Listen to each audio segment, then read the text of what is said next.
اچھا، امریکہ کا یہ کہنا تھا ٹرمپ صاحب کا کہ ہم نے جو ناکہ بندی سمندر کی ہے وہ کھول دی ہے، ہم نے جہازوں کو کہا کہ پیچھے آ جاؤ. کیا دیکھتے ہیں کہ یہ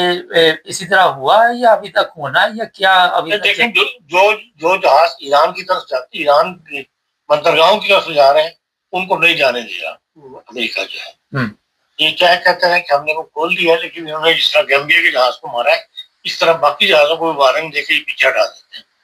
نہیں تو خان صاحب اگر اور کچھ عرصہ اسی طرح رہا تو کیا حالات ہوں گے؟ جو تیل کی قیمتیں ہیں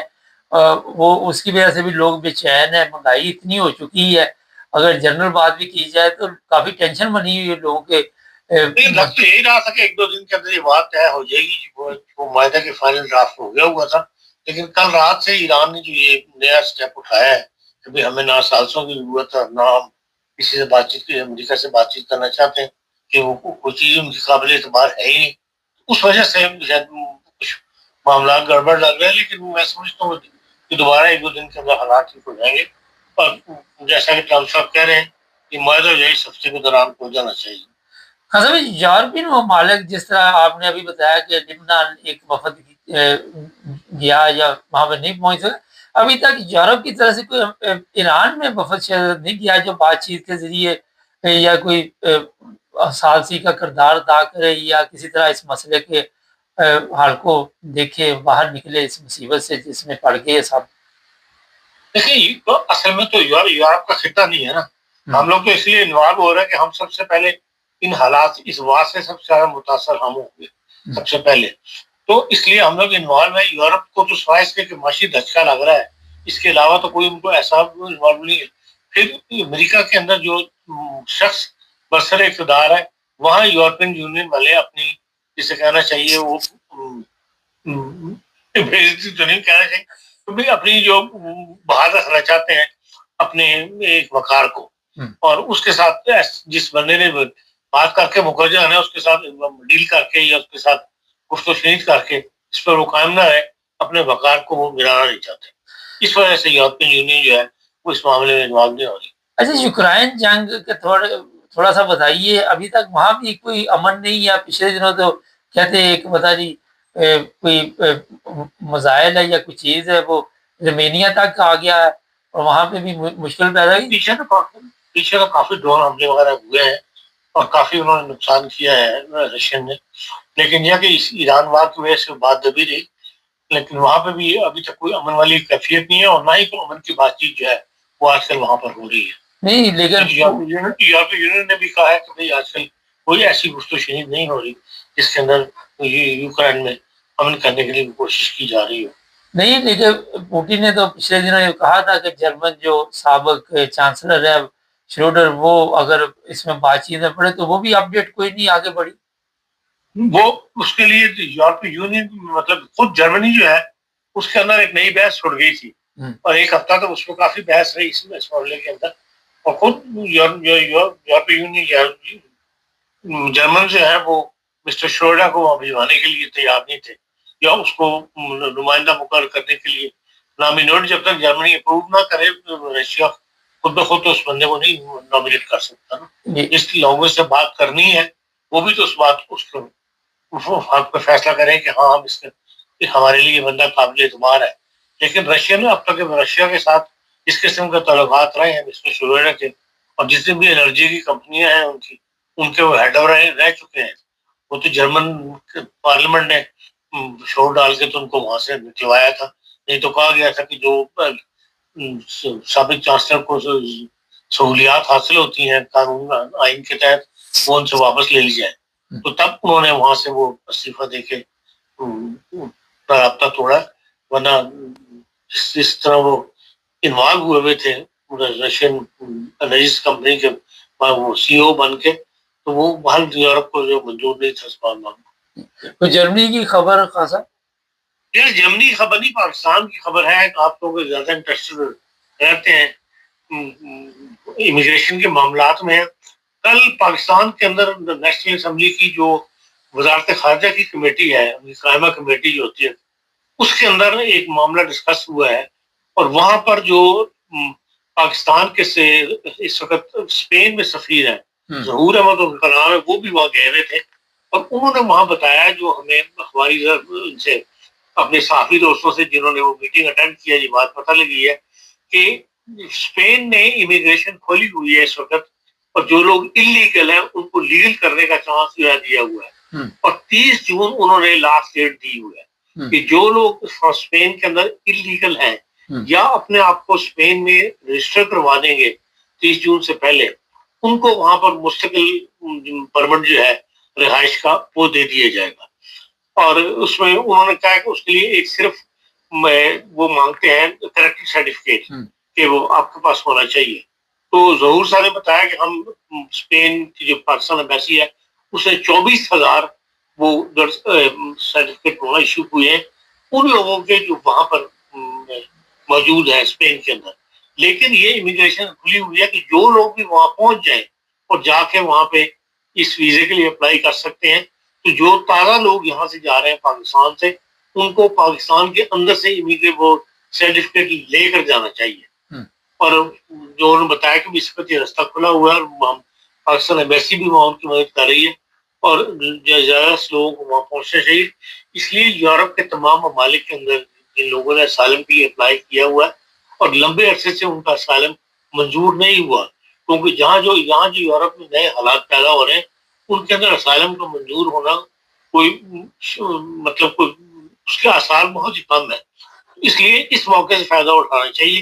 اور وہاں اسپین میں جا کے، لیکن جانے سے پہلے خالی ہم نے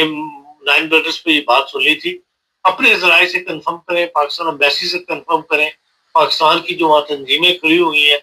جو کمیونٹیز کے سینٹرز ہیں ان کے اندر فون کر کے تو اپنی انفارمیشن لیں اور پھر لے کر وہاں جانا چاہیے۔ لیکن اس موقع سے فائدہ اٹھانا چاہیے، نہ صرف پاکستان میں کو جو لوگ یہاں یورپ میں اسائلم کے انتظار میں ہیں، بلکہ جو لوگ پاکستان سے پہنچ سکتے ہیں ان کو بھی پہنچنا چاہیے۔ حضرت یورپ میں جس طرح سخت ہوتا جا رہا ہے سسٹم اور کافی ٹائٹ کر دیا گیا ہے، مشکل میں آپ دیکھتے ہیں کہ یہاں پہ جو سیاسی پناہ ہے اس میں مزید کمی ہو جائے گی؟ لیکن جب سیاسی پناہ منظور نہیں ہوگی نا تو پھر لوگ آنا بند کرتے ہیں۔ اب تک لوگ اس لیے آ رہے ہیں کہ سیاسی پناہ کسی طریقے سے منظور ہو جاتی ہے۔ اب یہی قانون جو انہوں نے بنایا کہ آپ جہاں پہ پہلے ٹچ کریں وہاں پہ اسائلم اپلائی کریں، اسی سے دیکھ لیں کتنا بڑا فرق پڑ گیا۔ ورنہ پہلے جو اٹلی وغیرہ سمندر میں اترتے تھے اسپین کی طرف وہ سارے جرمنی فرانس وغیرہ بھاگا کرتے تھے۔ اب یہ ہے کہ وہ عدالتی بقایا یورپی یونین کا اس کا عدالت کا فیصلہ آ گیا ہے یورپین ہیومن رائٹس کورٹ کا کہ نہیں وہیں اپلائی کرنا ہے جہاں آپ نے آنا ہے۔ اس کے بعد سے ہم تعداد جو بہت زیادہ گر گئی ہے۔ حضرت ایک اور چیز جو سامنے آئی ہے اسپین میں اٹلی میں، ہمارے پاکستانی کرائم میں بڑے ملوث ہیں۔ اب کریکٹر سرٹیفکیٹ آپ پاکستان سے تو لے لیں گے لیکن یہاں اگر آپ نے کوئی کام ڈالا ہوا تو پھر بھی تو مشکل ہوگی نا۔ لیکن بات یہ ہے کہ جو وہاں کا معاملہ اگر آپ کا ہے جس ملک کے ساتھ آپ کے پاس کوئی کرائم نہیں کیا ہوا آپ نے تو پھر تو آپ کو سرٹیفکیٹ ایشو ہونے میں کوئی مسئلہ نہیں ہے۔ اور ایک سرٹیفکیٹ جو آپ کو پاسپورٹ کے ساتھ چاہیے ہوتا ہے کہ بھئی آپ کے ملک کے اندر آپ کے اوپر کوئی ایسا الزام نہیں ہے یا کلیئر ہے آپ، تو وہ پاکستان ایمبیسی نے بتایا ضرور سارا ہم ایشو کر رہے ہیں، 24,000 کر چکے ہیں وہاں پہ۔ چلیں بہت شکریہ خان صاحب۔ اچھا جی، یہ فائدہ آپ اٹھا سکتے ہیں لیکن اپنے طور پہ تصدیق کر لیں، کیونکہ کئی کیس ایسے بھی سامنے آئے کہ کسی دوسرے ملک میں سیاسی پناہ کروائی ہوئی اور اس کو پھر بند کروائیں، کوئی اپنے بار وکلاء سے مشورہ کریں۔ خان صاحب نے بڑی اچھی بات کی کہ ہمارے اوپر نہ رہو، ساٹے تھے نہ رہو، جاگ دے رہو۔ چینل کو سبسکرائب